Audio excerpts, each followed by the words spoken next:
Amis de TVADP, bonjour ou bonsoir, ça dépend de l'heure qu'il est, je ne me rappelle plus. Donc, aujourd'hui, je vais avoir un invité qui a le même prénom que moi, donc qui va vous parler, lui, d'une stratégie qu'il a, parce que c'est quelqu'un qui est très malin. Donc, ça rentre dans le cadre de cette émission-là. Donc, j'appelle mon autre ami qui s'appelle Christophe Magnodex. Est-ce que tu es dans le quartier, Christophe? Oui, Ah, bonjour à tous ou bonsoir à tous. Je ne sais pas en fonction de l'heure où les gens regarderont l'émission. alors aujourd'hui, on va leur dire, on va être franc, c'est qu'on préenregistre l'émission. On est le vendredi 21 juillet, d'accord? Et peut-être Oui, que l'émission oui. sera diffusée que lundi, mais c'est pas grave. Donc Christophe, tu vas te présenter, tu vas nous dire où tu habites, enfin ce que tu as comme activité, et après on aborde le sujet de ta stratégie. Est-ce que tu es d'accord? On y va comme ça.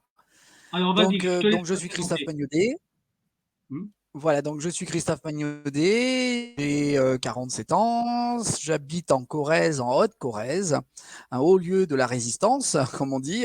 J'ai une petite famille, donc ma femme et mes deux enfants, avec donc on a une entreprise dans le monde porcelaine, décoration, art de la table, etc., souvenirs.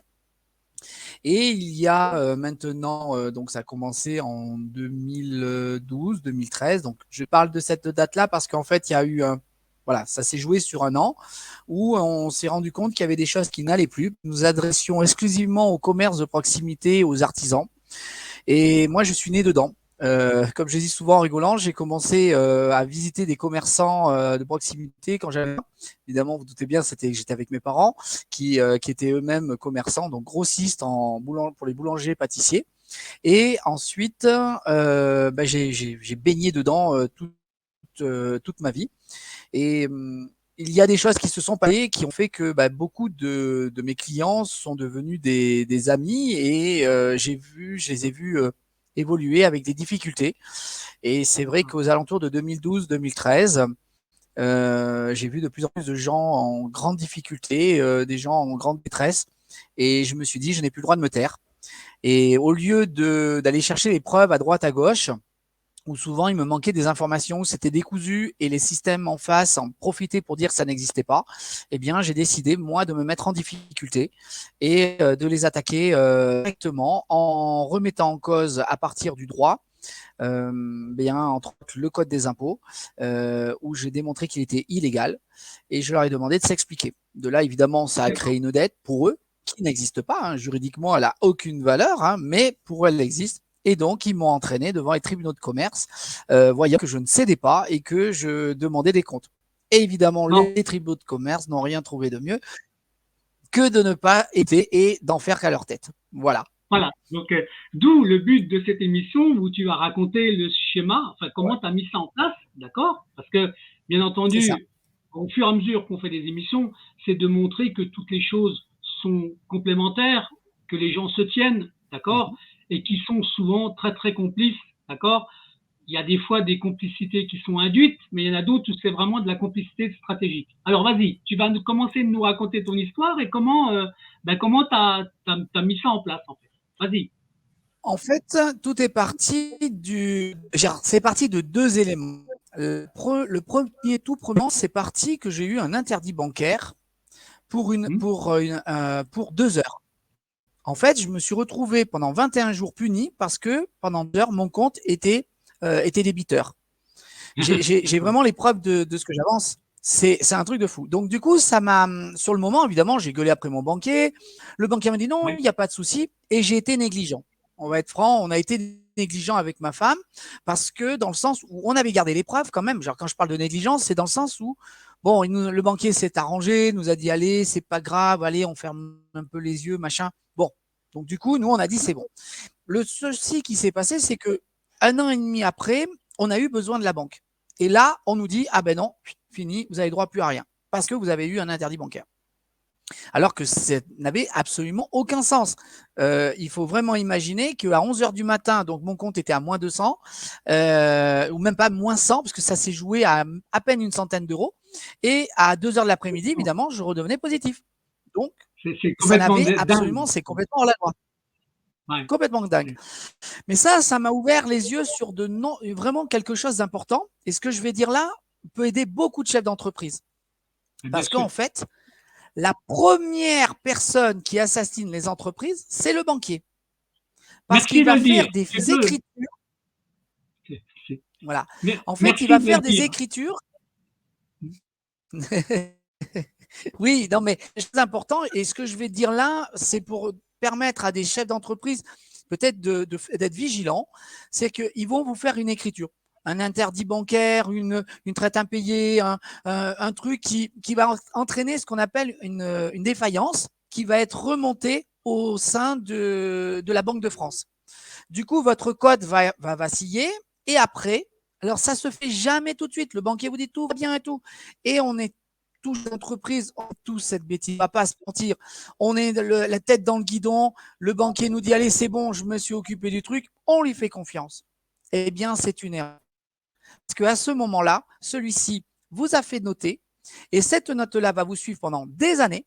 Et au moment où vous allez avoir besoin, donc c'est souvent entre 18 et 24 mois que ça prend vraiment effet, eh bien, vous commencez à rentrer dans les difficultés avec la banque qui, elle, va commencer à vous réduire votre ligne de découvert, un crédit que vous allez avoir besoin pour fonctionner, des petits crédits. On ne parle pas de crédit immobilier, je parle vraiment de petits crédits de fonctionnement qu'on peut tous avoir besoin, des petites lignes là. Et là, on se retrouve coincé parce que là, c'est pareil, ils ont deux stratégies pour vous tuer.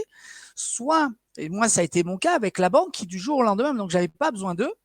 Et c'est quand j'ai eu fait un achat où j'avais pas besoin d'eux, mais j'avais dit, bon, bah, ils vont m'aider au niveau de mon fonds de roulement. Mais comme j'avais eu cet incident, eh bien, ils nous ont coupé les vifs du jour au lendemain. Et ils nous ont dit, ah non, non, vous avez droit à rien du tout, vous débrouillez même, vous devez nous rembourser. Aussitôt, on avait une petite ligne de, je crois, de 10-15 000 euros. On nous donnait 2 mois pour les rembourser, sinon c'était fini. Ce qui est complètement illégal. Je rappelle que ça, c'est complètement illégal. On ne peut pas vous demander de rembourser aussitôt. Surtout une ligne de plus le crédit. rôle d'un banquier. Tu es d'accord avec moi? C'est plus le rôle d'un banquier. On est bien d'accord. À savoir, pareil, que si vous avez, alors là, je vais vous donner aussi une autre petite info que j'ai découvert, c'est-à-dire que si par exemple votre banquier vous autorise un découvert et que celui-ci ne le dénonce pas, je vais prendre un exemple. Vous avez une ligne de crédit de moins 5 000 sur votre compte et le banquier vous permet d'aller à moins 8 000 de temps en temps, même si c'est que quelques jours. Eh bien, s'il ne le dénonce pas, c'est considéré comme une ligne de crédit à 8 000 euros. C'est comme ça et ils ne peuvent rien dire, ils ne peuvent pas vous demander là. Non, ils ont oublié de le dire, c'est tant pis pour eux. Donc ça, c'est quelque chose qui peut des fois aider des chefs d'entreprise où on leur met la pression du jour au lendemain en disant voilà, il faut que vous remboursiez tout de suite. Non, vous m'avez fait une ligne de crédit, eh bien moi d'accord, je veux bien. Alors qu'on la rembourse, il n'y a pas de souci, mais vous prenez votre délai nécessaire. Si vous dites bah moi je la rembourse en 24 mois, vous faites une proposition et vous dites c'est comme ça. Donc nous on a subi ça avec ma femme, donc c'est défendu avec les arguments que je vous donne là en cadeau. Donc ça, c'était 1 an et demi après avoir eu ce petit incident. Au milieu, on a eu la CFE, donc les impôts, qui sont arrivés. Donc j'avais une petite CFE, je suis une petite entreprise familiale. Avec ma femme, on a monté notre entreprise. C'était vraiment pour élever nos enfants, pour profiter aussi des choses, tout en faisant quelque chose qui nous passionnait, qui était la porcelaine. Donc jusque-là, rien d'extraordinaire. J'en fais comme beaucoup de chefs d'entreprise. Et la CFE, on passe aux alentours de 500 euros, ce qui était pour vous donner les valeurs, à 1 500 euros, mais du jour au lendemain, sans avoir été informé. On n'avait fait aucune modification, il n'y avait rien qui justifiait. Notre chiffre d'affaires n'avait pas progressé en conséquence. On n'avait pas de personnel supplémentaire. Il n'y avait rien qui justifiait qu'on augmente d'un seul coup. Donc là, qu'est-ce qu'on fait? On demande une explication aux impôts. On dit aux impôts, écoutez, voilà, on ne comprend pas pourquoi ça augmente comme ça. La dame est incapable de nous répondre. Et elle nous dit, non, mais alors, je vous explique. Vous avez eu 1 500, mais l'année prochaine, ça sera 4 500. Et on lui dit, mais vous vous rendez compte? En 2 ans, on passe de 500 à 4 500. Mais c'est pas possible. Alors là, entre-temps, c'est vrai qu'on avait acheté un nouveau bâtiment. Donc, ça justifiait une petite augmentation. Mais de là, de passer à 4 500, c'était absolument pas justifié. Et elle me dit, non, mais c'est comme ça. Alors, on insiste, on lui dit, donnez-nous l'explication concrète. Et on écrit dans ce sens-là. Et là, il y a un truc hallucinant. Au lieu de nous répondre et d'essayer de nous expliquer, elle nous dit bon, ben, on vous fait grâce. Et elle nous annule les 1 500 euros. Et là, Attends, moi, je dis, mais c'est mais n'importe quoi. elle te fait ça par écrit, Christophe? C'est par écrit Oui, ou verbalement? bien sûr. D'accord, Non, non, par écrit, elle nous a annulé, ils nous ont annulé une année de CFE. Donc là, nous, on d'accord. tombe des nues. Je dis, mais comment? Parce que, aussi fou, parce que dans ce que j'ai créé, ça s'appelle la désobéissance civique de droit. Je D'accord, viens là-dessus tout de suite pour qu'on comprenne bien les choses. Donc les gens entendent le mot désobéissance. En fait, quand j'utilise le mot désobéissance civile de droit, c'est pour dire que j'impose qu'on applique le droit à la lettre. Je ne suis pas contre les impôts, je ne suis pas contre le système quand les gens disent, parce qu'en fait, mes détracteurs, et en particulier la justice ou les policiers, etc., c'est ce qu'ils essayent de faire croire. Non, je ne le suis pas, au contraire. Moi, quand j'ai vu qu'on me faisait ce cadeau-là, j'ai dit, mais comment c'est possible? Donc, j'ai voulu creuser un peu plus. Et plus je creusais, d'accord. plus on me disait, chut, on rentre pas dedans, on vous a fait cadeau, vous vous taisez. Ah J'ai bon? dit, non, ça marche pas comme ça. Ah non, non, non, moi je dis ça va pas.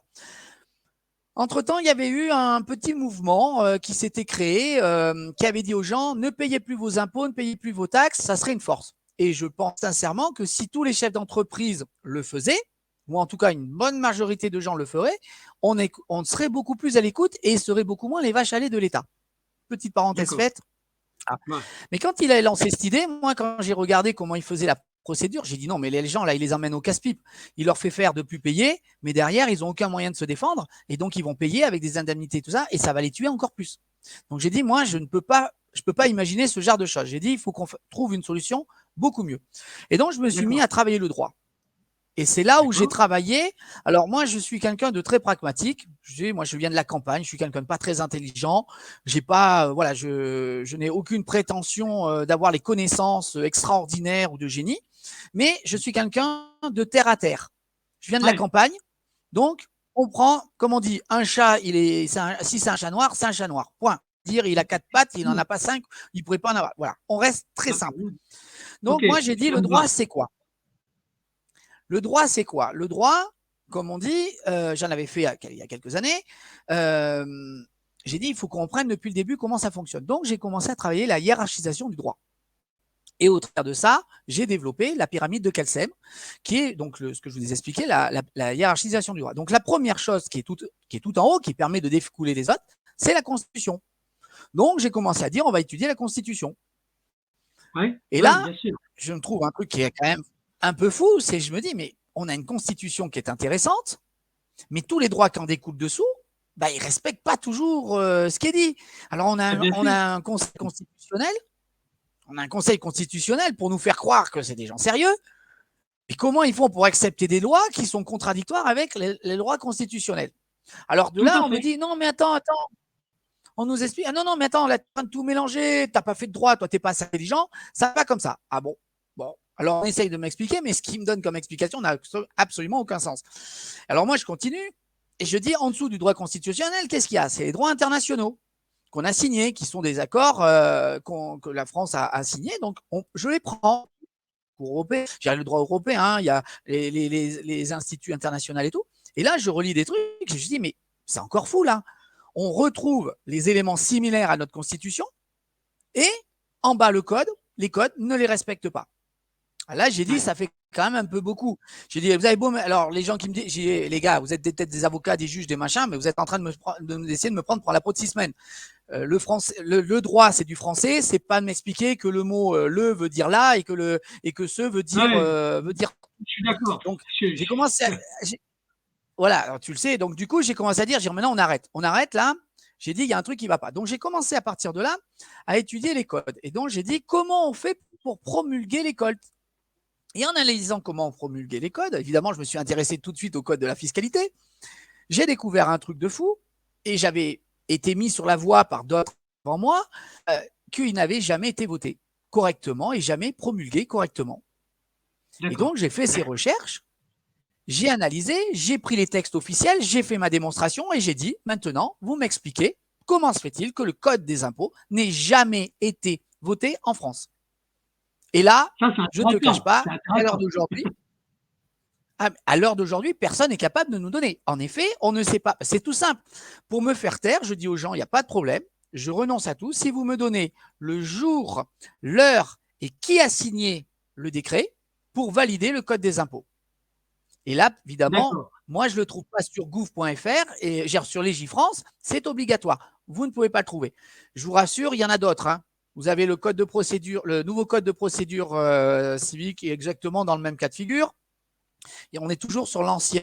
Hein, c'était 1915, le nouveau n'a pas le droit d'exister. Bon, c'est une parenthèse. Je vous prends juste deux codes, on pourra en prendre d'autres. D'accord, d'accord. Mais en faisant ça, je me suis dit, mais maintenant, on va demander aux impôts explication. Mais par contre, quand j'ai lu la Constitution, il est écrit une chose très importante, l'impôt est obligatoire. Et c'est vrai que l'impôt est obligatoire. Donc, j'ai commencé aussi à un peu travailler la fiscalité, ce qui fait qu'aujourd'hui, j'ai un petit peu le sujet. Et quand j'ai vu ça, j'ai dit, mais on ne va pas refuser de payer, on va suspendre. C'est parfaitement légal de suspendre un paiement à partir du moment qu'il y a contestation. Et là, tu te rends compte que tu as un truc de fou. C'est une milice. Je veux dire, on a l'impression de se retrouver en 40 avec les SS qui se pointent chez toi. Alors, là, je fais une image, hein, mais qui se permettent de te menacer. Moi, j'ai été jusqu'à avoir des menaces de la part des impôts sur mes enfants. Je veux dire, c'est un mec des impôts. J'ai eu une dame des impôts à qui on lui a dit « Madame, vous payez des impôts » parce qu'une aberration. Je dis aux fonctionnaires « Mais arrêtez de payer l'impôt sur le revenu. On vous prend pour des cons. Parce qu'on prend de une poche droite pour le mettre dans la poche gauche. Ça ne sert à rien. Il faudrait mieux qu'on vous en donne un peu moins et qu'on ne vous fasse pas payer un impôt sur le revenu pour vous manipuler. » Je veux dire, à l'heure d'aujourd'hui, c'est du bon sens. L'impôt sur le revenu de la part des fonctionnaires n'a pas de sens. C'est pour se payer eux-mêmes. Je veux dire, à un moment donné, il faut réfléchir. Donc, on se dit, il faut arrêter avec ça. Et quand j'ai expliqué ça, par exemple, à cette dame, donc ça s'est passé à Cité administrative à Tulle, on lui a expliqué, cette dame-là nous a tenu des discours, mais on se dit, mais c'est pas possible d'être aussi bête. C'est-à-dire que ces gens-là, qu'on dit que c'est l'élite de la France, mais je fais peur parce qu'ils ne sont pas faire 1 plus 1 égale 2. Moi, je le dis pas aujourd'hui parce que ça suffit de te faire croire à ces gens-là qu'ils se connaissent. Non, ce sont des bons moutons, des gens qui ont appris des choses par cœur, mais qui n'ont aucun sens pratique. Et c'est comme ça qu'ils arrivent à appliquer des règles débiles qui assassinent les entreprises. Donc, les impôts, voyant que je ne céderai pas, donc j'ai mis tout en place un processus pour les empêcher parce ils sont allés jusqu'à appeler mes clients, écrire à mes clients, leur disant que je ne payais pas mes impôts, qu'ils devaient les payer directement. Un truc de fou. Je veux dire, qui sont-ils? Aucun jugement, rien du tout. C'est-à-dire qu'on se permet de faire des détenteurs. Les avis à détenteurs sont illégaux. La personne, elle est juge et partie. Comment se fait-il qu'un fonctionnaire, quel qu'il soit, je suis prêt à le respecter s'il fait son travail, mais moi, je suis désolé là. Là, il se prend pour le juge et le bourreau. Ah, je suis désolé là, c'est pas possible, mon gars. Tu peux pas faire les deux. J'ai une question pour toi là, sur ce plan-là. Ça veut dire que quand ils pratiquent ce qu'on appelle un ATD, c'est un abus de droit. Oui. Ah, complètement. Et ils sont même punissables par l'article, je crois que c'est l'article 425 du Code pénal, parce qu'ils appliquent quelque chose c'est-à-dire qu'ils sont seuls juges. Donc, c'est complètement. Alors, je prends ce droit pénal, mais c'est valable au niveau de la Cour européenne, où là, on est sur un truc, mais alors, on dépasse tout l'entendement. C'est carrément une atteinte à l'humain. Je veux dire, on est carrément dans on est dans plus que du délit, on est à la limite du crime là. Il faut bien comprendre, hein, c'est-à-dire qu'on on est vraiment dans une tentative d'assassinat. Alors c'est certes administrative, mais ça reste. Et nous, on l'a vu avec ma femme, quand on a vu qu'ils écrivaient à nos clients, je ne sais pas si les gens imaginent. Et là revient la banque. La banque reprend encore, on va dire, revient dans le jeu, parce que comment on a pu le deviner qu'ils avaient fait ça? C'est tout simplement qu'on avait fait des remises de chèques. Et comme par hasard, 2 remises de chèques, les clients qui ont correspondu à ces remises de chèques, les impôts leur ont écrit. Et là, on a dit comment ça se fait-il que la banque, qui s'était donnée privée, a pu faire ça? J'ai voulu porter plainte. Les gendarmes ont fait oui, non, mais il faut nous prendre les papiers, machin. Bah, ils ne voulaient surtout pas faire ça. Vous vous rendez compte? Je suis contestataire, je suis complotiste, je suis tout ce que vous voulez. Mais en attendant, les preuves, je les ai toujours. J'ai toujours les preuves avec moi. J'ai Donc tout là, tu es en gardé train parce que d'expliquer que la justement, banque, hein, tu es en train d'expliquer que la oui, banque, elle a communiqué des coordonnées oui, aux impôts de tes clients. oui, Ah, c'est c'est ça. incroyable ça. Hein. À quel titre? Je ne sais pas. Et je ne vois pas quel est le droit qui le permet. Ah oui, ah oui. C'est un truc de fou. Et sachez que les banquiers, donc en faisant une recherche, donc là, je vais parler, mais on pourra m'accuser d'en rajouter parce que Mm. on pourrait faire des opérations. Et je ne cache pas qu'aujourd'hui, je suis prêt à aller faire des opérations pour arriver à le démontrer. Parce que voyant que la justice n'existe pas, on se dit, bah, écoutez, les citoyens, on va la faire. Et maintenant, ça ne va peut-être pas leur plaire. Mais je peux affirmer que les huissiers mange avec les gens de l'URSSAF et les gens des banques régulièrement dans tous les départements pour décider de qui doit vivre et qui doit mourir. Je suis J'ai d'accord avec de toi. nombreux témoignages qui l'affirment Mm. Non, mais et on doit. C'est un truc de fou. Je veux dire, c'est quelque chose où et ils se donnent les infos entre eux. C'est-à-dire que là où on est censé, nous, on fait confiance à la banque. Parce que je rappelle une chose à la banque, et je vais me donner un peu de légitimité pour parler des banques. Je suis en train de monter une banque et aïe, la banque est inscrite au greffe du tribunal et on est en train de passer à l'étape suivante. Donc, on a bien étudié comment fonctionnaient les banques. À la base, une mm. banque, c'est pour protéger l'argent des gens dans une institution. C'est-à-dire, c'est une deuxième maison. C'est la maison de la banque, de l'argent, pardon. Donc, une maison, si Mm. quelqu'un rentre chez vous que vous ne l'avez pas invité, ça s'appelle une infraction. Là, les Ouais, banquiers, bon, et c'est plus une infraction. Attendez, là, il y a un truc que je comprends plus, là, comme on dit. Moi, comme je t'ai dit, je suis pas très intelligent, j'ai aucune prétention, mais je prends les choses terre à terre. Ça, c'est un fait. Et ce sont des faits. C'est pas des oui, peut-être, machin. Parce que c'est comme ça qu'ils essayent de noyer le poisson. Parce que ces gens-là sont très malins pour nous expliquer qu'on est trop bête pour comprendre. ouais, mais Moi, je attends, suis est-ce désolé, hein, que, moi, tous les documents que j'ai, ils sont simples. Hein. est-ce que je peux te donner une petite information d'un constat que j'ai fait pour les Oui, banques, par exemple, par rapport à ce qu'on appelle les entreprises qui sont en difficulté, notamment ce qu'on appelle les créanciers. La banque est un oui, créancier, d'accord? Donc, qui s'inscrit quand une société est en difficulté. Mais ce que j'arrive pas à comprendre, c'est que les banques, 99 fois sur 100, sont des gens qui ont des garanties sur les prêts qu'ils font. Tu es d'accord avec moi? oui, Souvent, ils ont des tout cautions, à des fait. hypothèques, des nantissements. C'est Alors ça. pourquoi ils ne font pas partie des créanciers privilégiés alors qu'ils sont privilégiés dans la manière de le faire et que là, cette manière de faire permet à un mandataire d'augmenter le passif. C'est ça. Et Tu lui vois, de je te de le se dis. payer au milieu. Voilà. Et oui, Donc mais c'est c'était pour te volontaire le tout dire, ça. ça. Hein. Ah non, mais on est tout à fait, justement, je vais y venir au moment où donc on est parti et je vais rebondir sur ce que tu viens de dire sur les créanciers. Donc évidemment, j'avais une pseudo-dette Mmh. auprès des impôts. Donc ils m'ont envoyé. Entre-temps, évidemment, j'avais un ou deux petits fournisseurs que j'étais en train de payer. Ouais. J'étais en début de saison, donc j'avais quelques droits de mon loyer, mais comme normal, tu vois, chaque année en début d'année, quand tu es une petite entreprise saisonnière, eh bien, début d'année, bah, tu as un petit peu juste, surtout que la banque, elle te Ouais. fait plus aucun crédit, j'ai plus de ligne de crédit, j'ai plus rien. Donc, du coup, je suis un peu juste. Donc, ça fait que je suis un peu c'est un peu compliqué. Donc, on jongle. Mais on n'est pas en difficulté, on fonctionne. Donc, Ouais, ça, c'est et ça. on sait très bien que quelques mois après, tout est réglé. Mais évidemment, comme les Mmh. banques, les impôts, eux, ne veulent pas l'entendre, ils te disent, bah, on vous met au tribunal de commerce. Très bien. Bon.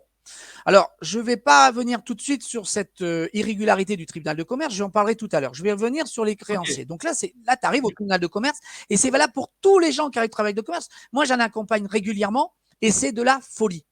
C'est-à-dire que Mmh. tu arrives, tu as 10, 15 000 euros de dette, admettons, eh bien, toi, quand on t'envoie le papier chez toi, tu reçois que tu as 100, 150, 200 000 euros de dette. Je fais Ouais, c'est ça. vraiment, c'est les proportions que j'ai trouvées. Et là, les gens, on oublie, mais il y a des gens à ce moment-là, ils se suicident. Hein. Je veux dire, on a Ouais, je tendance à sais. oublier parce que les mecs, ils comprennent plus. Ils sont dans la Ouais. merde. Ils se sont battus pour leur entreprise. C'est leur bébé. Je rappelle qu'une entreprise, c'est pas c'est pas une simple institution qu'on va essayer de nous faire croire. Les gens, ils y mettent leur trip dedans. On n'est pas des entreprises du 440 là. On est en train de parler de gens qui sont des passionnés, qui aiment ce qu'ils font. Et donc, je veux dire, quand on est en difficulté, c'est une partie de son âme qu'on perd. On perd pas juste un aspect financier.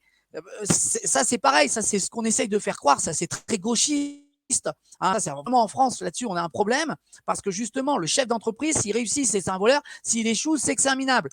Et stop, là, les enfants.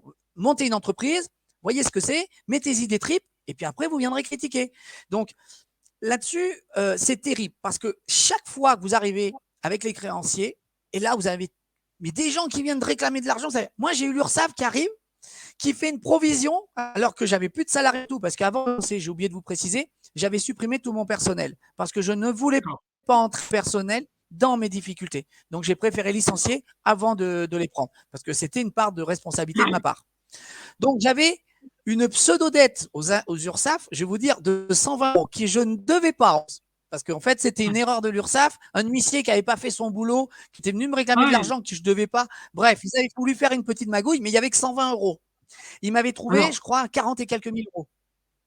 Alors, attends, et là, ce que je voudrais dire, vous allez bien? justement, quand tu parles des créanciers, il y en a deux qui ont le privilège de pouvoir créer une provision sur ta propre dette. C'est justement les impôts et l'URSSAF. Et les URSSAF. Ils ont le droit de créer une dette. Ils ont le droit de créer une dette, une provision.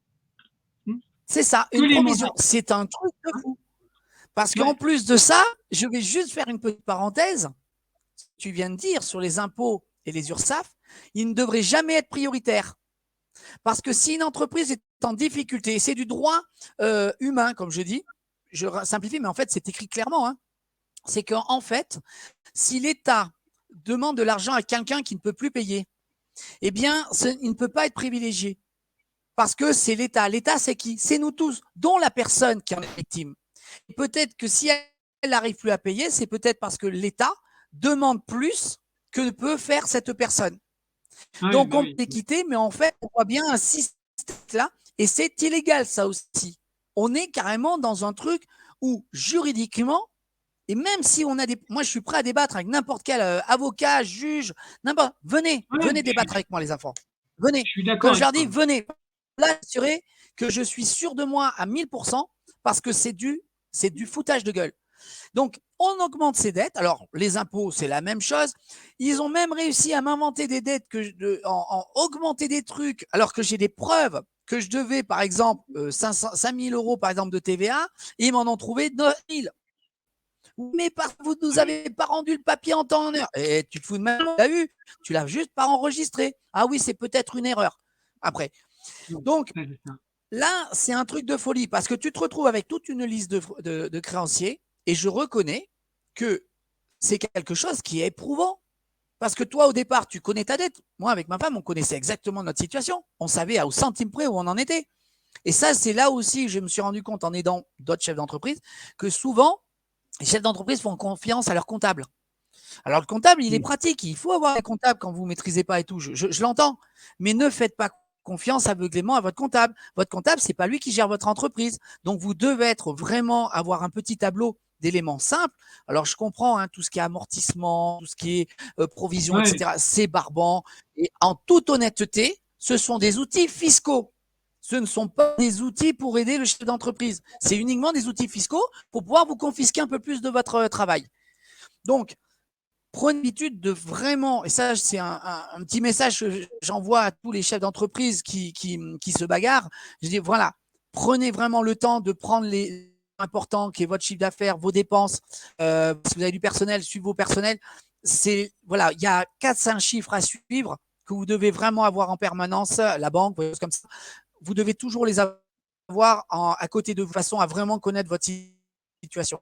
Je sais qu'il y a beaucoup de petits chefs d'entreprise de le faire et ça leur pose problème parce que évidemment derrière, quand ils arrivent devant le tribunal de commerce, ils savent pas vraiment leur situation, donc eux dans leur tête ils ont une idée, mais quand ils voient y arriver un montant de 150 000 alors qu'ils en ont que 15, eh ben ça les et ça détruit le couple parce que des fois le compagnon pense que l'autre a menti, qu'il a détourné de l'argent. Moi j'ai eu le cas sur une expérience où ça a remis en doute dans la famille, alors qu'il ne les devait pas. C'est moi et les gens m'ont dit mais c'est pas possible ça aurait pu mal finir parce que j'étais là et je savais. Mais si j'avais pas été là, je pense que c'est quelque chose qui aurait très mal fini pour le couple. Parce que tout est fait pour vraiment mettre une telle pression sur le chef d'entreprise au moment de cette créance qu'on ne sait plus où s'en tenir. Alors après, vous avez ce fameux mandataire. Alors là, le mandataire. Alors justement, lui, il arrive en sauveur. Pardon? Justement, c'est là que oui, c'est là que tu vas t'apercevoir, et je suppose que tu vas démontrer que c'est un mécanisme, hein, d'accord? Tout à fait. Mais c'est un copain, je dirais, mais pas pour toi, mais pour le tribunal de commerce et pour tes créanciers principaux qui sont les impôts et les banques. C'est les trois. Et là, je vais rebondir sur ce que tu disais tout à l'heure. Pourquoi les banques qui ont déjà un privilège prioritaire viennent se greffer là-dedans, alors qu'elles devraient faire une procédure qui est beaucoup plus rapide, permettre de récupérer bien plus rapidement les choses. Et pourquoi elles passent par le mandataire? C'est très simple, c'est que le mandataire, en fait, donc il se présente comme le sauveur. Il est là pour vous. Je suis avec vous. Ils parlent toujours très calme. Ils sont toujours très très calmes. C'est des gens, mais vous savez, je suis avec vous. Vous savez, je suis là pour vous accompagner. C'est difficile, mais vous allez voir, on va vous trouver des solutions. Parce qu'au départ, évidemment, avant de se retrouver en liquidation, on vous met d'abord en redressement. Hein, j'avais oublié de préciser. Donc vous rentrez dans ce processus. Alors nous, on n'avait pas le droit d'être dans cette processus. On n'avait pas, le tribunal n'avait pas le droit de prendre notre dossier. Parce qu'il y a un article de loi, alors j'ai oublié de le vérifier avant de venir, mais dans le code du commerce, il y a un article de loi qui dit que pour être en redressement, en liquidation, il faut avoir des dettes avérées.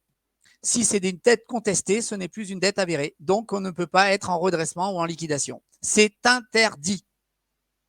Dès le moment que vous contestez… C'est important. C'est important.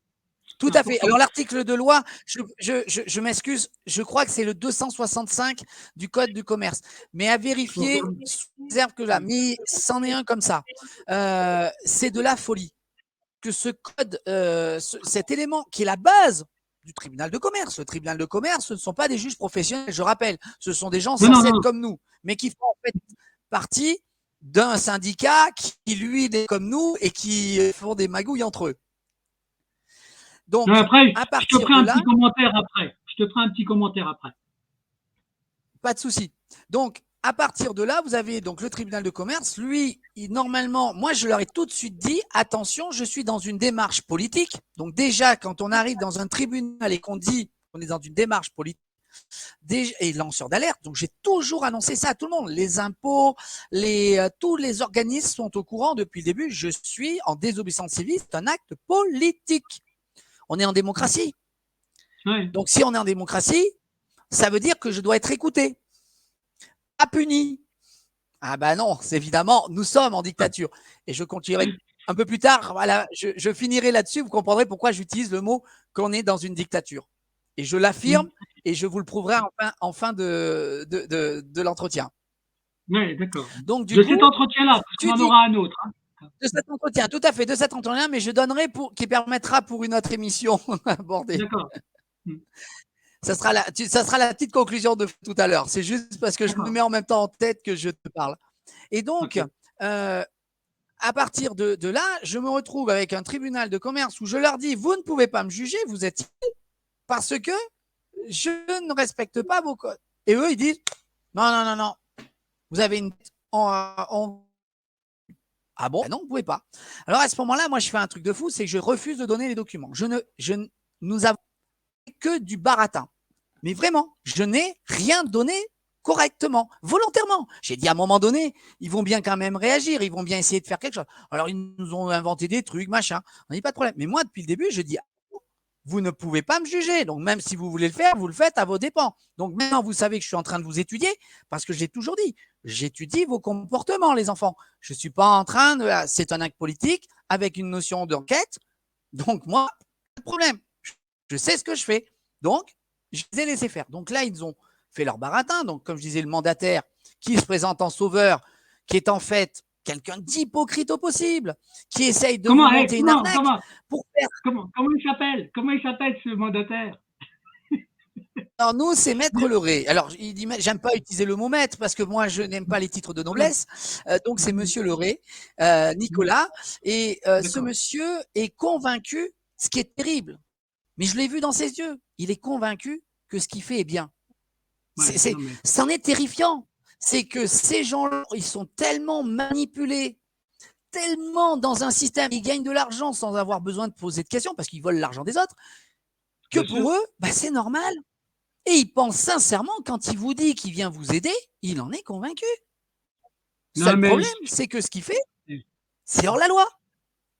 C'est un vois, truc de fou. je peux te donner simplement un maillon, moi, qui m'a toujours fait rire, par exemple, pour que les gens comprennent, d'accord? Bon, au-delà Mmh. que dans un tribunal de commerce, la mécanique, elle est très simple, c'est d'augmenter le passif, d'accord? Oui, Augmenter les dettes et de dévaloriser la valeur des biens. Mais ce que je trouve oui, paradoxal, c'est que quand tu fais un emprunt auprès de la banque, soit pour augmenter tes stocks, soit pour augmenter la mmh. valeur de ton outil, de l'autre côté, le mandataire, il dévalorise la valeur de l'outil alors que l'argent de la banque a financé la progression de la valeur, ou il fait disparaître les stocks que tu as payés avec les emprunts bancaires. Non mais franchement, c'est ça qu'ils Mais font, oui, hein. C'est ça. mais bien sûr, mais tu sais pourquoi? Parce qu'en fait, c'est assez simple à comprendre. On t'augmente ta dette. On a un gros passif. Donc, à partir de là, ça met une telle pression. Parce qu'en fait, c'est de la psychologie, tout ça. Bien On met sûr. une grosse pression sur l'entreprise. Donc, l'entreprise, il est déboussolé. Il est déjà attristé de devoir se trouver dans cette situation parce qu'on se moque de lui. Sa famille le renie. T'as voulu voir trop grand. Voilà, je veux dire, il y a toutes ces choses-là qui font que vous n'êtes pas bien. Vous devez vous battre avec vos propres amis et votre propre famille. Donc déjà, pendant que vous perdez toute cette énergie-là, vous êtes moins dispo pour ces gens-là. Ils le savent. Ouais, Ils le savent. On l'a vu avec ma femme. Hein. Je veux dire, ils ont essayé de nous monter les deux l'un contre l'autre. ça Je veux dire, m'étonne pas. avec ma femme, nous avons eu ce droit à ce genre de. Votre mari dit ça, mais vous voulez peut-être pas être comme ça. Je veux dire, ils ont essayé de la prendre à part. Bon, ma femme, elle est pas rentrée dedans. Elle a même des fois montré le couteau hein, pour vous dire jusqu'où c'est allé. Parce que justement, en C'est leur bien. disant, Elle est bien, ta femme. on va Elle sait passer. comment son prénom. C'est comment son prénom à ta femme. Son prénom. C'est Isabelle. C'est Bon, eh Isabelle. ben, elle est très bien, Isabelle. Elle a des bonnes réactions. Hein. Voilà, tout à fait. Ben, ça a été dur parce qu'elle a envisagé de se suicider à un moment donné. Non, mais attends, Donc, mais si tu c'est. veux, c'est au départ, ça a été très difficile parce que justement, elle n'a pas compris. Mais à un moment donné, elle s'est dit, attends, pourquoi moi je ferais du mal à moi alors qu'en fait, moi, j'y suis pour rien. C'est eux qui sont mauvais. Donc, si je dois faire du mal, c'est à eux.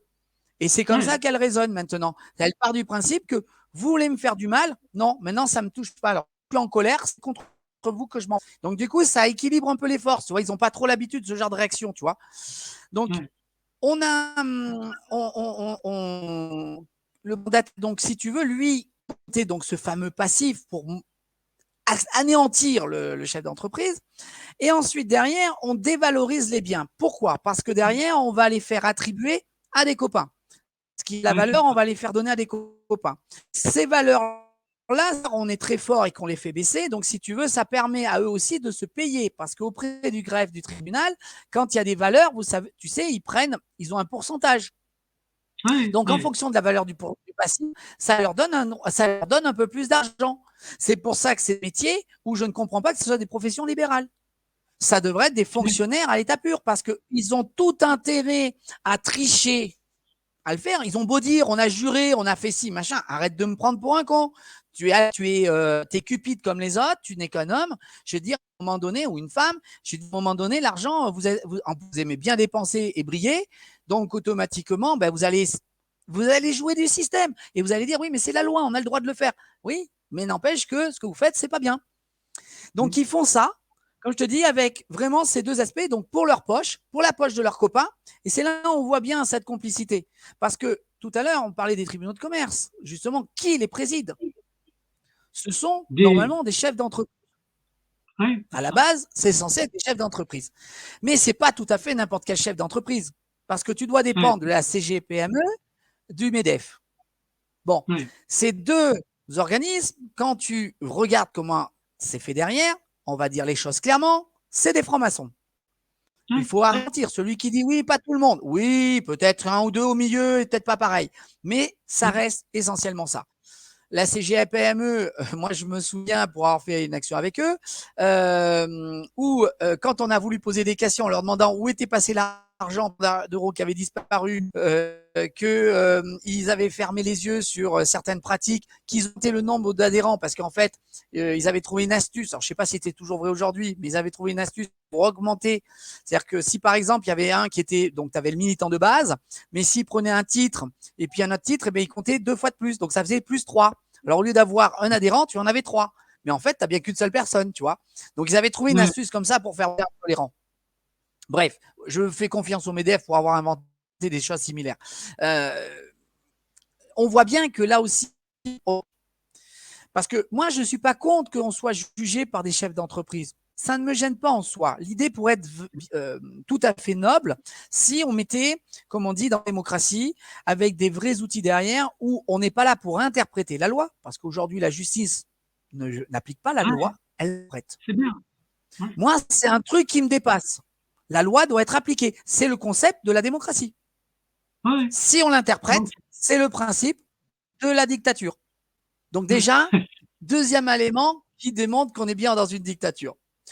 Donc, on a ces créanciers. Donc, le tribunal de commerce, que je vous disais, qui insiste à tout prix pour me mettre dedans. Donc, à ce moment-là, voyant que je ne vais pas céder avec les impôts et que je n'ai pas d'autres dettes, j'ai un crédit avec la mairie de ma commune. C'est eux qui m'ont fait un crédit. Et alors là, ils montent une arnaque. Ils ont monté une arnaque à ma commune. Et vous allez voir jusqu'où ça va. Et j'espère qu'il y a des gens de mon village qui vont écouter ce que je dis. Parce que c'est un truc de fou. Très important. C'est très important. Tu sais que tu donnes des choses qui font des compléments de tout ce qu'on a comme émission qui se cumulent. D'accord? Donc c'est très important ce que tu dis. Tu fais une forme de synthèse de certaines émissions. Donc voilà, bon, je ne le fais pas exprès. Donc j'ai un crédit auprès de la commune. Donc le crédit, je dis à ma commune, j'ai attention, parce que j'ai jamais voulu je voulais pas qu'ils rentrent dans la désobéissance civique de droit. Je les ai toujours épargnés parce qu'on est dans une petite commune et que l'ancien maire était aussi un de mes anciens professeurs d'histoire que j'appréciais beaucoup. Et j'ai dit, je peux pas. Très gentil, c'est quelqu'un d'intelligent, mais là, ça le dépasse. Je sais pertinemment que ça le dépasse. Donc, j'ai dit, je ne veux pas le rentrer dedans. Donc, je l'ai prévenu. Je lui ai dit, écoutez, faites les papiers, faites-le bien rentrer comme une créance pour que on puisse vous payer. Parce que moi, on m'interdit de payer mon loyer. Parce que moi, j'ai dit, mais je veux payer mon loyer. Et j'avais même commencé à le payer. On m'a dit, voilà, il faut arrêter de payer. Vous payez plus rien. Et j'ai dit, vous êtes sûr? Oui, il ne faut plus payer tout ça. C'est vous qui me dites que je n'ai plus le droit de payer. Et en effet, il y a un article de loi qui dit attention, oui, il est interdit de payer les créances. Et là, tu dis, c'est un peu n'importe quoi. Parce que toi, quand tu as une entreprise, un fournisseur, bah, si tu veux avoir la marchandise, que tu sois artisan, que tu sois commerçant, pour avancer, pour continuer à faire des sous, bah, il faut bien que tu aies payé la créance de ton fournisseur. Mais ton fournisseur, lui, s'il te livre de la farine, du fil électrique, tout ça, s'il ne te livre plus, bah, c'est fini. L'entreprise, elle ne va pas aller très loin. Là aussi, c'est un mécanisme. C'est volontaire, cette loi. Parce que ça vous met en difficulté avec vos fournisseurs. Donc, du coup, vous n'allez plus pouvoir avoir les bons tarifs, vous n'allez plus avoir les bonnes conditions, qui fait que derrière, pour faire vos chantiers ou pour tenir votre boutique, vous allez vous retrouver en difficulté. Donc, vous fragilisez l'entreprise, alors que normalement, quand on est en redressement, on est censé aider. Et c'est comme ça que 9 entreprises sur 10 en redressement finissent en faillite. Parce que vous avez encore ce deuxième levier qui fait de vous tuer avec vos fournisseurs. Donc, moi, de mon côté fournisseur, je n'ai pas voulu savoir, j'ai payé, je me suis fait pour que ça soit payé avant que ça rentre dans la dette. Donc, du coup, c'était bon parce que on payait au fur et à mesure, on n'avait pas de difficulté, comme je dis, ça tenait correctement. Donc, la mairie, comme je disais, j'avais un petit arriéré, mais j'allais le rembourser. J'avais dit, il n'y avait pas de souci. Mais je leur dis bien, par contre, le crédit, il faut que vous le disiez tout de suite pour que je puisse, qu'il soit bien reconnu. Et ces idiots, la femme des impôts, parce que c'est géré par la Trésor public, se dit, moi, vous êtes un trou de cul. C'est pas ce qu'elle m'a dit, mais c'est ce que ça voulait dire en final. Moi, je sais comment ça fonctionne. J'ai dit, madame, là, vous allez vous faire avoir. J'ai dit, attention, prévenez le maire. Attention. Ouais, non, mais t'inquiète, on sait gérer, machin. Bon, d'accord, ok, vous savez gérer. Vous êtes plus intelligent que moi, comme je te dis. Moi, je me sens pas du tout intelligent. Je crois pas du tout que je suis intelligent. Donc, à partir de ce moment-là, ça me gêne pas. Vous savez, bon, bah, ils savent sûrement. mes problèmes, c'est que quelques mois, ah ben zut, alors il y a un problème. Et là, du coup, la trésorière, voyant qu'elle a fait une connerie énorme, parce qu'en fait, elle vient de faire annuler 20 et quelques mille euros de dette à la commune. C'est-à-dire que la commune vient de s'asseoir sur son bâtiment. Et c'est fini. Et là, la femme un peu pris, elle dit, je vais faire une forclusion. Donc une forclusion, vous savez, pour ceux qui ne savent pas, c'est un jugement, en fait, c'est quand on est hors délai et qu'on demande au juge de revenir sur le jugement pour intégrer quelque chose ou pour revenir sur un fait qui n'avait pas été pris en compte. Donc ça s'appelle une forclusion. C'est un mot bien compliqué. Ça veut dire ça. Et donc, ils font une forclusion et elle est déboutée. Alors moi, je suis un peu embêté pour ma commune parce que sincèrement, non, je suis pas d'accord. Donc, je dis au mandataire, je fais appel de cette décision et je dis, c'est moi alors que j'ai gagné. Je veux dire, c'est un truc de foot, c'est pas normal, c'est pas l'attitude de quelqu'un normal. Je veux dire, tu sais gagner de l'argent, tu dis, bah on arrête. Non. Moi, ce n'est pas mon objectif. Comme j'ai dit, je suis vraiment dans une démarche politique. Je suis pas là pour voler qui que ce soit. Donc, je dis, je fais une opposition. Et là, j'ai le mandataire qui me dit, non, surtout pas, il faut surtout pas, vous avez là, ça sert à rien, machin, truc, vous avez raison, il faut pas le faire. Et si tu veux ça, entre-temps, j'avais eu une audience où je l'ai vu devant moi, où j'ai même été pris en photo et moqué par une avocate, où ma femme a voulu lui taper parce qu'elle lui a demandé pourquoi elle me prenait en photo. L'autre me dit, oh non, j'ai pas pris en photo, alors qu'elle me prenait parfaitement en photo, et parce que j'étais en train de voir des choses qui n'étaient pas bien. Et il était en train d'expliquer à un monsieur, donc ils étaient deux, donc son avocat et le mandataire étaient en train de négocier avec un pauvre petit boulanger. Il allait toucher 8 000 euros et ils étaient en train de voir comment ils allaient faire pour se le répartir. Authentique. Il était devant moi en train d'essayer de lui expliquer, c'était le RSI qui devait de l'argent. Donc, le RSI, c'est le service social des indépendants. Donc, c'est des voyous. Aujourd'hui. C'est des voyous. C'est des voyous. On est bien d'accord. Et c'est les deuxièmes voyous avec les impôts. Du coup, ils lui devaient 8 000 euros. Et là, devant moi, ils essayent de lui expliquer qu'ils vont faire ça, donc il va pouvoir payer ça, machin truc. Mais en fait, c'est payer eux, hein, pas payer quelqu'un d'autre. Donc les honoraires, les machins, les trucs. Donc le pauvre homme qui a un petit peu de sous, on est en train de chercher de les voler. Et en même temps, le même jour, et c'est un truc fou, le même jour, il y a un chef d'entreprise qui est en difficulté et on lui dit, va acheter un véhicule, alors que moi, j'entends les chiffres. Et voilà, j'ai un défaut, c'est que je compte vite. Et on peut essayer de me la mettre à l'envers, mais sur les chiffres, en général, c'est un peu compliqué. Donc, si on achète avec tel prix et que aujourd'hui, tu n'arrives pas à payer, que tu vas avoir un crédit supplémentaire, tu vas pas pouvoir payer demain. Je veux dire, faut pas raconter de bêtises. Donc, le mec, il dit, non, il faut changer votre véhicule, acheter un véhicule neuf, ça sera bien. On sait très bien pourquoi il voulait acheter un véhicule neuf. C'est que le véhicule neuf va avoir beaucoup d'heures qui va lui permettre derrière quand il va le revendre, toucher plus d'argent et va mettre davantage le chef d'entreprise en difficulté. Donc, là encore une fois, j'assiste à ça devant moi.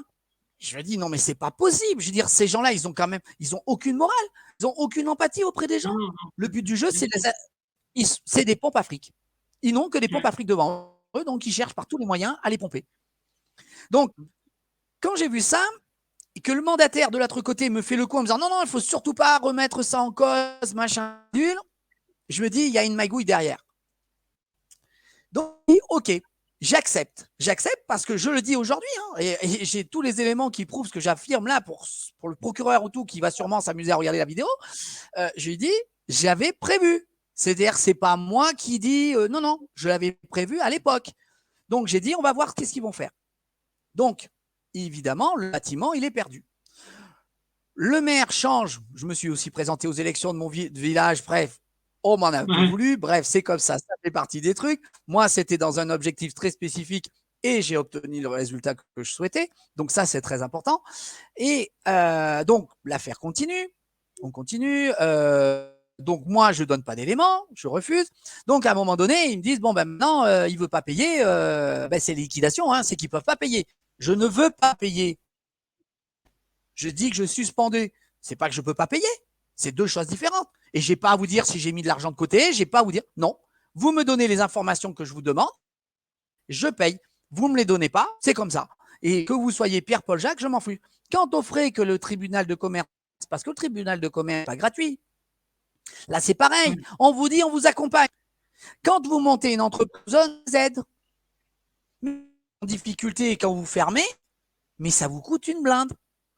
Là aussi, c'est un peu une arnaque parce qu'on se dit, mais comment ça se fait? Et là, vous vous retrouvez avec des dettes, vous êtes, comme on dit en difficulté, et on vous sort déjà d'entrée de jeu, c'est 5 000 € le mandataire.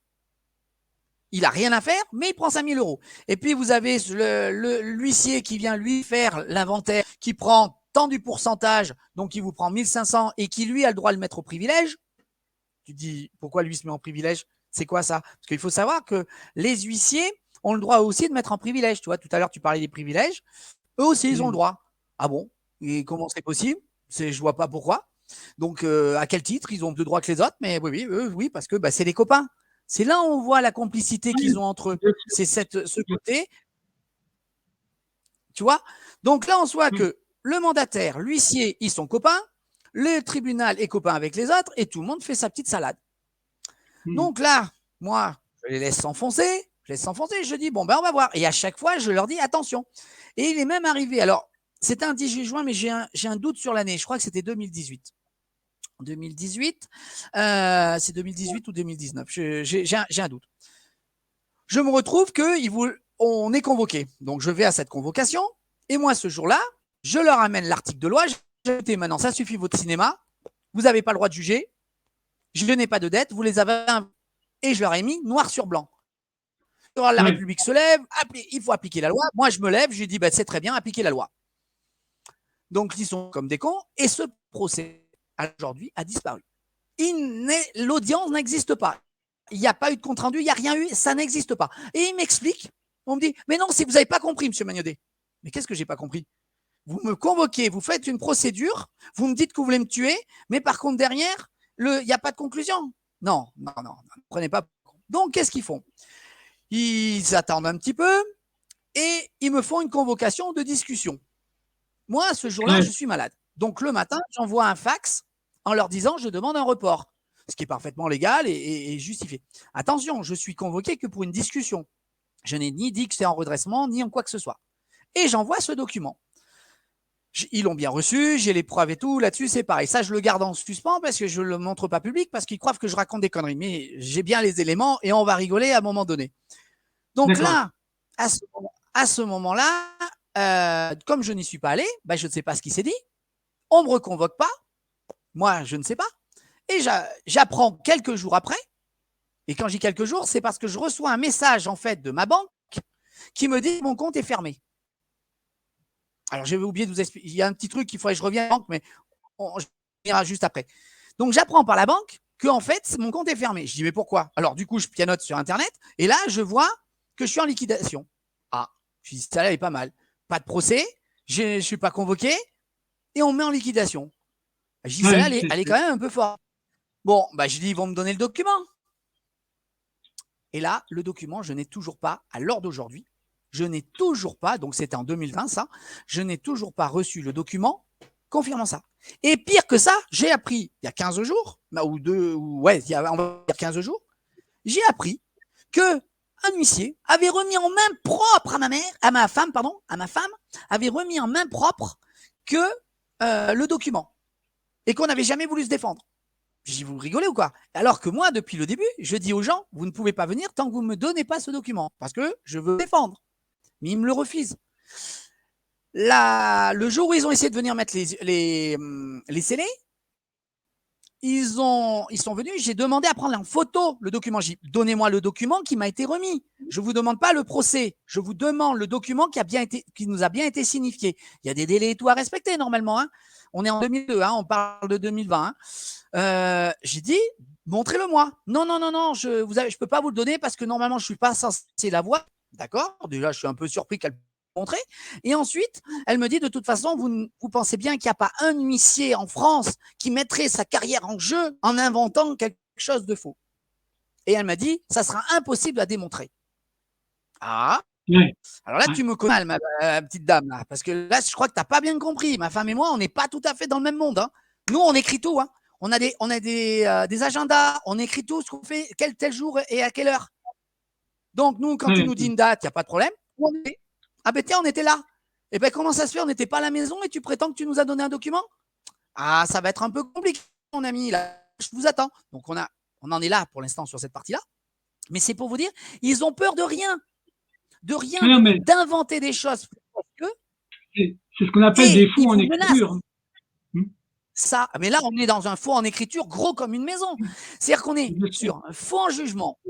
On est sur un faux en jugement parce qu'on ne peut pas juger à partir du moment que la loi de base n'est pas respectée. Je ne parle même pas de la loi constitutionnelle, je parle même simplement en restant sur la base des choses. Mais à partir du moment que ta dette, elle est contestée, il n'y a plus de procédure. Donc, si tu juges de ça… Au tribunal de commerce, tu as demandé la copie du jugement, la copie du jugement qui te dit que tu es liquidé, ou tu as regardé sur Infogreffe? J'ai que regardé sur Infogreffe, non, parce que je pars du principe que je n'ai pas à le demander, ils doivent me le donner et ils me le refusent. Alors attention, que je rappelle ici aux gens qui nous écoutent, pour que tu sois bien au courant, qu'Infogreffe est un site qui appartient à des greffiers des tribunaux de commerce. Ce ne sont pas des greffiers des autres tribunaux. Et que Infogreffe a une particularité, ils ont le droit de publier des faux. La particularité d'Infogreffe, c'est quand tu télécharges un document, il y a marqué dessus sans valeur légale, ce qui leur permet de publier des fausses informations. D'accord? Il faut le savoir. Ça. Donc, toi, il faut que tu ailles au tribunal de commerce. Très important. Ben, bien sûr. Il faut. Le vrai document, c'est le tribunal de commerce au greffe qui doit te le tamponner et te le donner. Ça. Autrement, là, c'est ça. Là, bien sûr, c'est. Mais ça fait partie de tout ce que tu as raconté là, pendant. Ouais. Juste pour revenir quand même sur un élément important, si tu veux, moi, pour quelle raison je ne l'ai pas demandé directement? C'est-à-dire, je n'ai pas fait le déplacement. Je pars du principe que c'est pas à moi de me déplacer dans ce cas de figure. J'ai reçu plein d'invitations, de machins, de trucs. Si, je suis allé une fois au tribunal qui m'avait invité pour une babiole parce qu'il y en avait un qui avait fait une escroquerie, dont un des huissiers chez moi, tu vois, qui est venu chez moi et qui a fait des bêtises. Donc, du coup, il fallait changer d'huissier. Donc, on y allait. Ils auraient pu me le donner ce jour-là. Ils nous ont rien donné. C'est-à-dire que eux, de leur côté, ils veulent pas non plus trop donner le document parce qu'ils savent qu'ils sont pas clairs. Parce que quand tu es clair, quand tu es sûr de toi, tu le donnes. Tu viens, ils sont trop sûrs d'eux. Dès qu'ils ont un document qui leur permet d'avancer, je peux t'assurer qu'ils ne le cachent pas. Mais quand ils savent qu'ils fait quelque chose de légal depuis le début, que toi, tu les as prévenus, parce que je ne les ai pas pris en traître. Je n'ai pris personne en traître. J'ai toujours expliqué. Comme j'ai expliqué à mon père, parce que là, je ne suis pas revenu. Comment il s'appelle le greffier qui t'a fait ça? Hein? Ou l'huissier, je ne sais pas du tout. Je n'ai pas son nom. J'ai pas son nom du greffier. Et le nom de l'huissier? Parce que moi, j'ai rien à voir avec lui. Hein. Ouais. Mais l'huissier qui, lui, est sûr de ce qu'il fait, c'est quoi le nom de l'huissier? C'est Madame Schmitz. Madame Schmitz qui a 40 ans d'expérience et qui a Bac plus et qui fait tout dans les règles et dans la totale transparence. Oui, d'accord. Je prédis ça, c'est ses propos, donc je tiens ses propos. Donc, je dirais que pas plus mauvais que les autres, qu'elle n'a pas compris que son métier était malhonnête. Et du coup, ce qu'elle fait est malhonnête. Même si elle le fait avec la loi, qu'elle prétend être cachée derrière la loi, elle n'a pas le droit. Il y a des choses qui sont complètement hors la loi. Elle-même fait des avis à tiers détenteurs, des saisies d'attribution, elle n'a pas le droit de les faire, mais elle les fait quand même. Ouais, c'est ça, tu vois, donc on est dans un autre monde. Ces gens-là sont dans un autre monde. Tu vois, à force de dénoncer ces choses-là, les gens vont finir par comprendre. Il faut continuer ce qu'on fait. Oui, il y a une évidence. Alors, je voudrais revenir sur un élément concernant donc le tribunal a fait cette prononciation, etc. Et donc, la mairie, je pensais vraiment pas qu'elle rentrerait dedans. Elle s'est faite voler son bâtiment. Et je leur ai toujours dit, j'ai dit, bah oui, mais moi, on m'empêche de travailler quand même depuis maintenant des années, parce que moi, on m'a empêché de travailler. On m'a tout bloqué pour que je ne travaille plus. Donc, j'ai gardé mon entreprise où je fais rien aujourd'hui, parce que on bloque de tous les côtés. Donc, je ne veux pas me mettre dans l'illégalité. C'est bien ça qui les embête. C'est que je ne fais rien d'illégal. Ah, ils prétendent tous. Mais quand ils viennent, j'ai eu droit à des vérifications. Et à chaque fois, c'est un peu compliqué pour eux parce que c'est pas parce que je vends pour 10 balles ou 15 balles de marchandises de temps en temps, toute la cinglinglin, que ça me fait vivre. Hein. Je veux dire, il faut arrêter. Ça me paye le téléphone, les choses comme ça, parce que je continue à avoir des petites choses. Donc, ça me sert juste à payer le minimum, comme on dit. Donc, ça n'a absolument aucun sens, leur connerie. Donc eux, ouais, ils essayent évidemment de montrer que tu es un gangster, parce qu'en fait, ce qui les rassure, c'est qu'on devienne des gangsters ou qu'on devienne ouais, des gens avec des mœurs, tu vois. Donc qu'on devienne ouais. violent, qu'on soit pédophile, etc., etc. J'y ai eu droit. Hein. Là, on en parlera sur un autre, dans l'autre dossier. Dans l'autre Donc dossier. la mairie, pendant un temps, s'est mis à raconter que, comme quoi, je n'avais pas payé mon bâtiment et que c'était inadmissible et que j'avais escroqué la commune. Et j'ai jamais escroqué la commune. La commune, j'ai voulu le payer. On me l'a interdit. Et je suis venu vous le voir et je leur ai dit à tous, mais vraiment tous expliqué. Attention, je leur ai donné le document d'inclusion, je leur ai expliqué plein d'éléments. Je racontais n'importe quoi.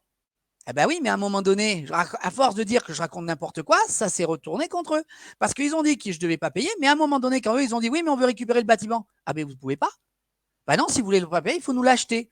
Et là où j'ai un maire, mais qui est complètement à côté de la plaque, parce qu'il a une vendetta contre moi, parce qu'il m'en veut, que je lui dise ces 4 vérités, que je l'ai démontré qu'il n'était pas capable. Il y a des choses qu'il fait, voilà, il abandonne des villageois en oubliant de les aider correctement. Il prétend qu'il ne peut pas le faire alors que c'est son devoir. Bref, il ne fait pas du tout son boulot de maire. Donc ça ne lui plaît pas. Mais je ne le fais pas pour lui taper dessus. Il n'a pas compris que moi, je suis dans un autre domaine. Je suis en contre-fiche de ce. Simplement, c'est qu'il ne fait pas. Donc, je suis obligé. Je l'ai fait condamner au cadavre, demander des documents pour mes travaux en dehors, parce que je monte des concepts monétaires. Donc, j'avais besoin d'éléments de la commune. Il me les a refusés. Je veux dire, des trucs de fou. Je l'ai fait condamner au CADA. Il ne respecte pas le CADA. Il dit non, non, moi, ça n'existe pas. Alors, le CADA, service administratif qui vérifie qu'on ait accès aux documents publics. Donc, si une autorité vous refuse l'accès à des documents, c'est eux qui sont compétents pour soit vous les donner, soit pour imposer que les personnes compétentes vous les fassent partir. Donc, lui, il a refusé tout ça. Donc, il dit aux gens, pas payer. Parce que, comme je t'ai expliqué tout à l'heure, simplement que moi, j'ai voulu, on m'a dit non, et au moment où je leur ai dit, faites bien enregistrer, ils n'ont pas fait, donc du coup, ils l'ont perdu. Et là, maintenant, ils se retrouvent à devoir l'acheter. Et là, je me dis, mais c'est pas possible. C'est pas possible. Mais qu'est-ce qui lui est passé par la tête? Il s'est fait manipuler par un mandataire. Il m'a porté plainte quand je l'ai traité de petit maire, parce que quand j'ai vu arriver la plaisanterie, j'ai écrit un petit texte sur Internet, comme tu as peut-être pu apercevoir. De temps en temps, je fais des petits pics Ouais, ouais. pour expliquer, tu vois. Et j'ai parlé de petit maire et qu'à un moment donné, à force de chercher, ils allaient trouver un loup, tu vois. Je veux dire que les loups allaient se défendre, tu vois. Mais ils ont cru que j'allais leur casser la figure. Non, mais faut remettre les pieds sur terre, les enfants, là. Je veux dire, vous avez tellement de fautes punies par la loi que la corruption étant tellement présente, j'ai pas besoin de vous venir vous casser la figure. Vous inquiétez pas.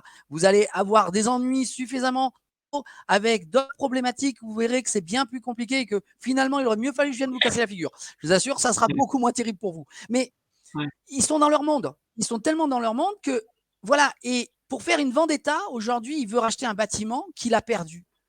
Il continue à diffamer sur ma famille même en expliquant qu'on ne paye pas et tout ça, alors que c'est faux. Et Ouais, c'est c'est ça. ça qui est Mais, hallucinant. Et ces gens-là, il est allé jusqu'à voir le ministre de la Justice pour essayer de lui expliquer le problème des mandataires qui font pas les trucs. Non, mais tu as envie de lui dire, mais mon gars, tu t'es fait voler. C'est pas un citoyen qui pose problème, c'est le système et qui a obtenu ton petit titre de noblesse de maire. Tu te crois tout puissant, mais tu es un représentant du peuple et pas quelqu'un qui veut faire une vendetta sur quelqu'un d'autre, parce que ça, c'est interdit par la loi. Et il ouais, va c'est falloir ça. en rendre compte. Parce que lui, il a fait une vendetta contre moi. C'est un truc de fou. Parce que y a ses conseillers lui-même, ils m'en veulent parce que régulièrement, j'ai dû leur faire taper dessus, mais pas parce que j'ai voulu le faire. Souvent, c'est avant de le faire, on les a prévenus, on leur a dit faites attention, faites pas comme ça. C'est pas comme ça que ça se fait. Vas-y que je te fais une connerie. Bon, bah, à un moment donné, bah, tu écris à la préfecture, tu écris aux instances compétentes et tu dis voilà ce qui se passe dans mon village. Et je peux te dire qu'à chaque fois, quand j'ai écrit à leur sujet, je n'ai jamais été insultant, je les ai jamais mis à défaut, j'ai juste expliqué ce qui n'allait pas et qu'il fallait les aider. J'ai toujours dit il faut les aider. Ouais, c'est Je veux ça. dire, Ouais. tu vois, c'est un truc, c'est que au lieu de se bagarrer contre moi à essayer, il serait mieux qu'ils essayent de venir discuter. Mais non, comme on Ah, est mais dans c'est ça. un village d'un Ouais. autre temps, comme on dit, mais tu vois, Mm. pour te dire que le mandataire a manipulé un élu en le vantant de son côté, tu sais, égo, parce Ah que ouais, nos mais élus, ouais. beaucoup, bah, ils ont le titre de maire, ils sont flattés. Ouais. Il a été suis à l'Élysée. Alors, t'imagines un peu, le mec, il se sent pupissé, hein. Il se dit, aïe, hein, je suis un seigneur, j'ai été reçu à l'Élysée, tu vois. T'es là, tu dis, mais mon gars, là, c'est pas ça, c'est pas ce qu'on te demande de faire. On te demande d'aider les citoyens, de prendre des décisions de gouvernance, pas des décisions de gestion. Parce que là, c'est pareil, Non. les élus confondent gestion et gouvernance. Donc, il fait manipuler par le mandataire parce que le mandataire, lui, en vendant le bien, qu'est-ce qu'il touche dessus? Sa commission. Ah oui, Donc, ben oui, ben oui, ben oui. automatiquement, eh ben oui, donc le mandataire avait tout intérêt à intégrer le maire parce qu'il s'est dit, oh ben tiens, ce bâtiment, la mairie, elle pourra payer, je suis sûr qu'il y aura des sous. Et donc, il a dit, on va partir à la mairie. Donc là, c'est un truc de fou, c'est qu'on voit bien la complicité qu'ils ont mis, mais dans la manipulation. C'est-à-dire que certains, parce qu'ils se sont servis de sa petite Ouais. vendetta qu'il a contre moi, de la haine qu'il a contre moi, pour essayer de l'emmener là où eux ils voulaient, s'approprier Ah, un mais bien ça, et me mettre suffisamment de pression dans le village en disant on va lui mettre la pression dans le village, ça devrait lui donner envie de partir, donc de ne pas s'accrocher à ce qu'il fait. Ça, le problème, c'est non, que mais, c'est pas connaître Christophe Magnodet. ouais, Je suis ouais. pas un homme à, moi je suis un guerrier, hein, je suis pas, je ne Bon, fais en pas tout ça cas, quand je me suis lancé en, oui, en tout cas, comme synthèse de tout ce que tu as raconté, là, parce que là, il faut qu'on arrive à faire une conclusion maintenant. On a oui, dépassé l'heure, c'est ça, d'accord? oui. Mais même si on sait qu'on aura une autre émission ensemble sur le puzzle de la vérité, parce que tu as un autre volet à raconter, d'accord?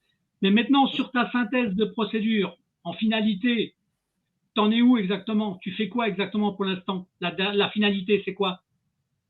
Alors actuellement, je suis en train donc de continuer à maintenant à dénoncer. Donc l'idée, ben, c'est de faire des émissions comme la tienne pour le faire. D'accord? Je suis en train de faire aussi un résumé écrit pour reprendre toutes les dates et tout qui vont être remis au procureur de la République, qui vont être remis aussi aux instances internationales et ainsi qu'aux différentes ambassades. Parce que je pense qu'il est important que aujourd'hui le monde entier sache ce qui passe en France et au travers de cette expérience que j'ai vécue. J'ai rencontré énormément de gens dans différents domaines qui m'ont permis de développer aussi des outils pour accompagner les gens et les aider, comme je vous ai donné quelques petites astuces au fur et à mesure qu'on a avancé. J'ai aussi découvert quelque chose de beaucoup plus grave. Euh, nous ne sommes pas en démocratie. Voilà, ce que je vous ai expliqué tout à l'heure, nous ne le sommes pas. Mais moi, je n'ai pas fait simplement, je ne fais pas que le dire en expliquant certaines attitudes. Non, je le démontre avec la loi. C'est écrit dans nos textes. C'est la Constitution. Donc, il faut comprendre comment fonctionne une Constitution. Donc, la Constitution, elle est constituée de deux parties. La première partie qui est constituée de trois textes, qui est la 1789, le préambule de 46, oui c'est 46, et la charte de l'environnement. Donc ça, ce sont ce qu'on appelle des textes suprêmes. Moi, je les définis comme ça. C'est-à-dire qu'il n'y a pas plus haut que ça, et ça définit les raisons de vivre de notre société. Ça, c'est vraiment important. Ensuite, il y a toute une partie de la Constitution qui est l'essentiel du document, qui est l'organisation de l'État. Là, c'est intéressant parce que l'organisation de l'État, c'est écrit noir sur blanc, ne respecte pas les textes suprêmes. Et donc, en 1709, ils avaient dit une chose très importante en reprenant Aristote, Locke et Montesquieu, qui disaient que la seule façon de démontrer une démocratie, c'était la séparation des pouvoirs. Il n'y a que ça qui démontre qu'on est en démocratie. Et donc, il y a un article, c'est l'article 16, qui dit lorsqu'il n'y a pas de séparation de pouvoir, donc on en avait défini 3, moi j'en définis 4, c'est-à-dire que législatif, exécutif, judiciaire, et je rajoute la communication, les médias, l'information, qui est volontairement oubliée en 1789. Voilà, il y a une volonté, je ne vais pas expliquer aujourd'hui ici. Donc, à partir du moment où il n'y a pas déjà même les 3, donc les 3 qui sont définis au sein de nos textes, eh bien déjà, on n'a plus de droit. Et à ça se rajoute un autre texte qui définit la justice, donc de décembre 1958, qui lui montre la complicité qui existe entre le président de la République, le ministre de la Justice, les procureurs, les juges, les magistrats de la Cour suprême, etc. Vous avez tout ce petit lien, tout ce petit monde-là qui fonctionne ensemble. Donc le président de la République, je ne vois pas qu'est-ce qu'il fout ici. Et vous avez aussi les députés qui peuvent intervenir dans le système judiciaire. C'est écrit noir sur blanc dans ces deux textes. Noir sur blanc. J'en ai fait un petit schéma de synthèse où Pour l'instant, j'ai personne qui m'a dit que j'avais fait d'erreur. Je ne dis pas qu'il n'y a pas de petites erreurs, parce que je n'ai pas la prétention, comme je vous ai dit, moi, je ne suis pas quelqu'un là. Mais aujourd'hui, j'affirme qu'il n'y a pas de séparation de pouvoir. Donc, nous sommes dans une dictature. Donc, il n'y a pas de droit. C'en est fin, comme on dit, la messe est dite. Bon, je crois que comme point de finalité pour notre entretien d'aujourd'hui, c'est une belle finalité. C'est une belle conclusion, en fait. Merci. D'accord? Donc, ce qu'on va faire, c'est ça. On va mettre un point de fin, puisque là, tu as fait une synthèse qui recoupe plein d'émissions que j'ai déjà faites, mais c'est très important parce que ça montre cette complémentarité. Mais toi, en plus, tu as fait une synthèse d'épisodes que chaque personne a vécu. Donc, nous, on est appelés à se revoir prochainement dans l'autre émission qui s'appelle Le Puzzle de la Vérité, parce que tu as un autre volet à présenter, mais on ferait ça rapidement. D'accord? On se donnera un rendez-vous. Oui. Et en attendant, pour aujourd'hui, par rapport à la synthèse que tu as faite, par rapport à ton histoire, j'ai plus qu'à te remercier, Christophe. D'accord? Et on se dit à bientôt. Là, avec plaisir, Christophe. D'accord? Et on est appelé à refaire quelque chose d'autre ensemble. Et je te dis à avec très plaisir. Bientôt. D'accord? OK? Ça marche. Merci beaucoup, Christophe. Ciao, ciao. J'envoie le générique. Au revoir à tous. À bientôt.